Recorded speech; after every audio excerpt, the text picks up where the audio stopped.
In the beginning, it was a mess. But when we managed to get this away to clean out the samples, we got really pure DNA to manage to tell something about him and especially about his ancestry. It is possible that the ancient astronauts taught the Egyptians that mummification was a way of preserving their genetic information in the DNA. For over a century, King Tut was seen as Egypt's golden boy until DNA cracked his coffin wide open. I never seen something like this. Scientists discovered a hidden bloodline of incest, disease, and foreign ancestry, so disturbing it nearly rewrote Egyptian history. Malaria, deformities, and a genetic collapse. That was just the beginning. When they looked closer at his tomb and his missing heart, is something very obvious missing because there's no heart. The absence of the heart might suggest that Tutankhamun needed immediately attention somewhere, far from where the top-class embalmers were. They realized the boy king wasn't just sick. He may have been buried to hide a dynasty's darkest secret. The forbidden union that changed Egyptian history. For centuries, the golden image of Tutankhamun, the boy king inlaid with lapis lazuli, gold, and turquoise, stood as a proud symbol of ancient Egyptian power. But in 2010, that shimmering image shattered under the microscope, using DNA extracted from his brittle bones. Scientists at the Egyptian Museum in Cairo confirmed something previously unproven and deeply unsettling. Tutankhamun was the child of a full brother-sister union. His father, Akhenaten, the revolutionary pharaoh who had tried to upend Egypt's religious system, had fathered him with his own sister whose identity had long puzzled historians. The mummy labeled the younger lady turned out to be that sister, his mother. This wasn't a rare occurrence. It was a dynastic strategy. Ancient Egyptian royalty believed they were descended from the gods and sibling. Marriage was seen as preserving that divine bloodline. But what was once considered sacred is now understood as genetically disastrous. This revelation stunned even seasoned Egyptologists. Why? Because it didn't just explain Tut's severe health problems like a clubfoot, scoliosis, and possible epilepsy, but also reframed the collapse of an entire dynasty. It confirmed that the last great line of the 18th dynasty had been biologically sabotaging itself. For generations, a gene pool narrowed by royal politics had created a boy so fragile he needed a cane to walk and likely couldn't father a healthy heir. And still, his wife, Tutankhamun, also his half-sister, was expected to bear children. Both of their two mummified daughters were stillborn. And yet, that's only the beginning of what his DNA revealed, because once scientists looked closer at his genes, they realized the truth about Tut's bloodline didn't just lie in who his parents were. It lay in what that DNA was hiding. The genetic time bomb inside the golden coffin. CT scans and DNA testing on Tutankhamun's body revealed not just one or two health problems, but a terrifying cluster of congenital defects. Tut had a cleft palate, scoliosis, fused vertebrae, a clubfoot, and necrosis in his left foot that made it almost impossible to walk. And while those conditions stunned researchers, they also raised another question. How could one teenage boy carry so many genetic burdens? The answer lay not in myth or magic, but in his chromosomes. The DNA team discovered that Tutankhamun was not just the product of a single incestuous union. His genome showed signs of multi-generational inbreeding. That meant the genetic load, the probability of harmful mutations, had been compounding for generations. Even stranger, among the over 100 walking sticks found in Tut's tomb, several showed signs of daily wear, not ceremonial use. Some were splintered, others were repaired. This wasn't just a royal accessory, it was a lifeline. Some researchers now believe he may have relied on crutches for most of his short life, even appearing in artwork hunting from a chariot not for accuracy, but as propaganda. Yet the genetic horror doesn't end with bones and birth defects. One of the most chilling discoveries was the presence of Malaria tropica DNA, the deadliest strain known to man, found in Tut's remains. It was likely the final blow to an already failing body. According to The Journal of the American Medical Association. This was the earliest genetically confirmed case of malaria in history, and in combination with his deformed foot, it likely led to fatal complications like sepsis or pneumonia. Tut didn't just die young. He may have suffered enormously in silence. And yet, amid the pain, another mystery loomed. Who buried him, and why was his tomb so hastily prepared, filled with objects that may not have even been made for him? The next genetic twist would shake Egyptology even further. The mismatched tomb and the mystery of his missing legacy. For a pharaoh whose death rewrote history, Tutankhamun was buried like a footnote. His tomb, catalogued as KV62, was shockingly small for a king, cramped, awkwardly painted, and lacking the grandeur of his royal predecessors.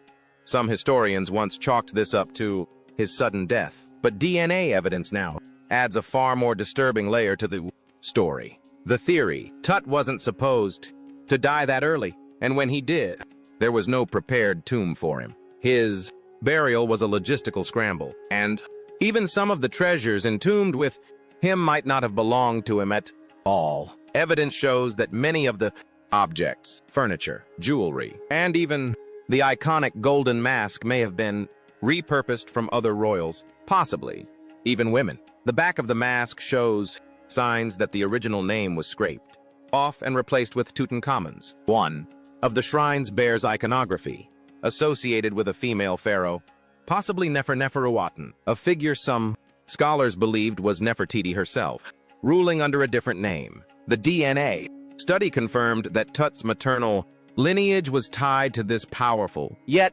still elusive royal figure, which raises an unnerving theory. Was Tutankhamun buried with his stepmother's items? Or, worse, was he buried in her tomb? What's even more haunting is the mystery surrounding his missing heart. In traditional Egyptian burials, the heart was the most sacred organ, essential for judgment in the afterlife. But in Tut's embalming, his heart and sternum were completely missing. Not just removed, but apparently burned or destroyed. Why would the most vital piece of a pharaoh's spiritual identity be absent? Was this an accident? A rushed job due to his death? Or was it intentional? Some theorists believe Tut's death may have sparked a palace cover-up. His successor, who ruled immediately after him, was once a vizier and possibly the one who buried him.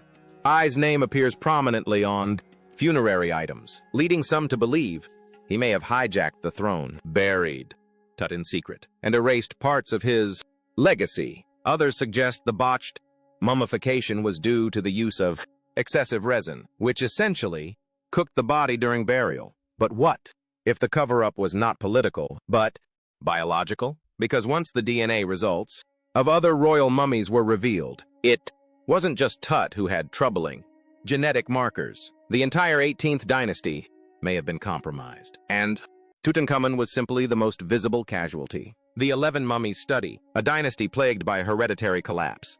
When Egypt's Supreme Council of Antiquities and an international genetics team launched a project in the early 2000s to study 11 royal mummies from the 18th dynasty, their goal was simple: map King Tutankhamun's family tree. What they uncovered, however, was a sweeping biological tragedy. These weren't just mummies. They were case studies in dynastic degeneration. DNA analysis revealed a pattern of shared mutations across multiple generations, defects not isolated to Tutankhamun, but common across his immediate and extended family. The team used autosomal STR markers to confirm parentage and trace recessive traits. What emerged was horrifying. Tutankhamun's father, Akhenaten, long depicted with oddly feminine features and an elongated skull, showed strong indicators of Marfan-like syndrome, a genetic disorder that affects connective tissue, often resulting in abnormal height, a narrow chest, scoliosis, and cardiovascular issues. His exaggerated portrayal in art, once thought symbolic, may have been grounded in biological truth. Further back, Amenhotep III, Tut's grandfather, showed signs of dental malformations and osteoarthritis and had a thickened skull, possibly another result of inherited skeletal disorders. Several female mummies, including the elder lady, believed to be Queen Ta, Tut's grandmother, showed signs of arteriosclerosis, evidence that health degradation was not exclusive to male rulers. Even more alarming were cases like the 2 stillborn fetuses found in Tutankhamun's tomb, genetically confirmed to be his daughters. Their preserved remains suggested cranial deformities and developmental abnormalities, likely a direct result of compound inbreeding from both paternal and maternal lines. These children, never named, represented the dynasty's final echo. Scientists began referring to the dynasty's family tree as a genetic whirlpool. And the most haunting detail? Among the 11 mummies tested, none were entirely free of signs of inherited disease. Some were born weak, others died young. A few may have reigned while secretly suffering from chronic pain, heart conditions, or learning disabilities. The empire they ruled appeared strong, but inside its gilded tombs, its rulers were crumbling from within. The hidden room behind Tut's tomb, a queen in the walls. Just when historians thought Tutankhamun's secrets had all been unearthed, a stunning new theory emerged nearly a century after his tomb was first opened. There might be more chambers hidden behind his burial walls. In 2015, British Egyptologist Nicholas Reeves examined high-resolution scans of the tomb's north and west walls and made a startling discovery: the outlines of previously unseen doorways masked under layers of plaster and paint. His theory, one of those sealed doors, could lead to the lost tomb of Queen Nefertiti herself. The implications were staggering. Reeves believed that Tutankhamun had been buried in a tomb originally constructed for a queen, likely Nefertiti, and that due to his sudden death, he was placed in the front chamber of her resting place. This could explain why the tomb was so small, oddly shaped, and filled with objects not originally made for him. It would also suggest that the true burial of Nefertiti, one of the most mysterious figures in all of Egyptian history, lies just feet away behind an unbroken wall that's remained untouched for over 3,000 years. But what made the theory even more compelling and unsettling was that radar scans conducted by the Egyptian Ministry of Antiquities appeared to show anomalies consistent with hidden cavities. The walls weren't just decorative, they were concealing architecture. The idea that Tutankhamun's tomb might be just a front section of a much larger complex ignited a global frenzy. Could this be the final chapter of the Amarna saga, sealed away to hide not just one ruler's fate, but an entire family's collapse?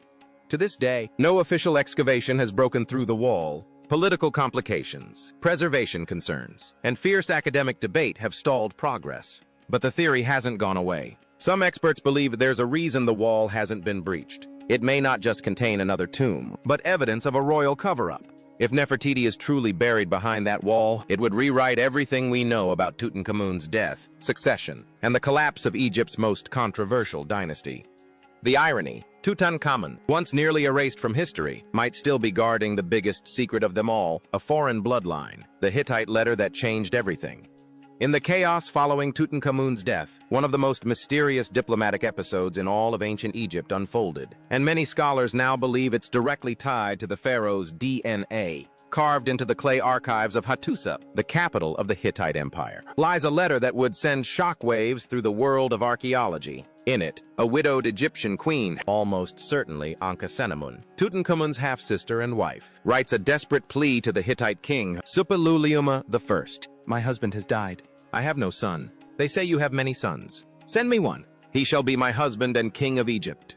This was unprecedented. No Egyptian queen had ever asked a foreign king to send his son to rule as pharaoh. The reason, some historians believe, was written not in politics, but in genetics. After the collapse of the inbred 18th dynasty, there were no healthy male royals left, but the story turns darker. The Hittite prince Zananza was reportedly sent, but he never made it. He was assassinated en route, most likely by loyalists to Ai or Horemheb, who feared a foreign takeover of the Egyptian crown.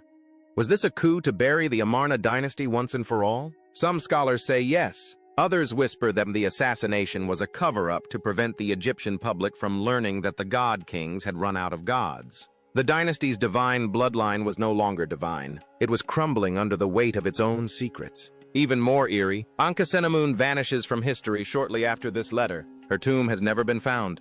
Her name was erased, just like Tutankhamun's. Some believe she was forced to marry Ai. Others suggest she was eliminated to prevent the truth from spreading, that the royal family was genetically doomed. and Egypt had nearly invited a foreign dynasty to take its place. This letter, unearthed not in Egypt but in modern-day Turkey, remains one of the most shocking pieces of evidence that Tutankhamun's DNA didn't just end a bloodline, it nearly overthrew an empire. The smoking gun in his grandparents' DNA, a deeper curse of the bloodline.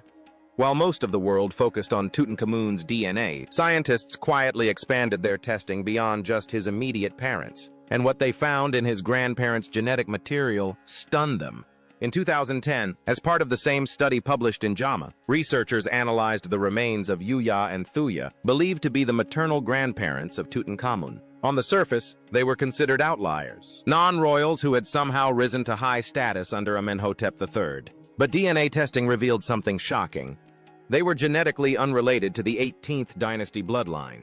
In fact, some forensic data suggested that Yuya's features, his facial structure, and unusually preserved remains didn't match typical Egyptian profiles of the time. This opened the door to a radical theory. Could Tutankhamun's family have included foreign blood from Syria or Anatolia, secretly merged into the royal line? Some archaeologists now point to Yuya's unusually long aquiline nose, his European-like profile, and burial with non-Egyptian funerary items as evidence that he may have originated from outside Egypt, perhaps from the Mitanni kingdom, a Hurrian-speaking people whose princesses were frequently married into Egyptian royalty as part of political alliances. If true, then Tutankhamun's DNA wasn't just corrupted by incest, it was also compromised by cultural and political collision.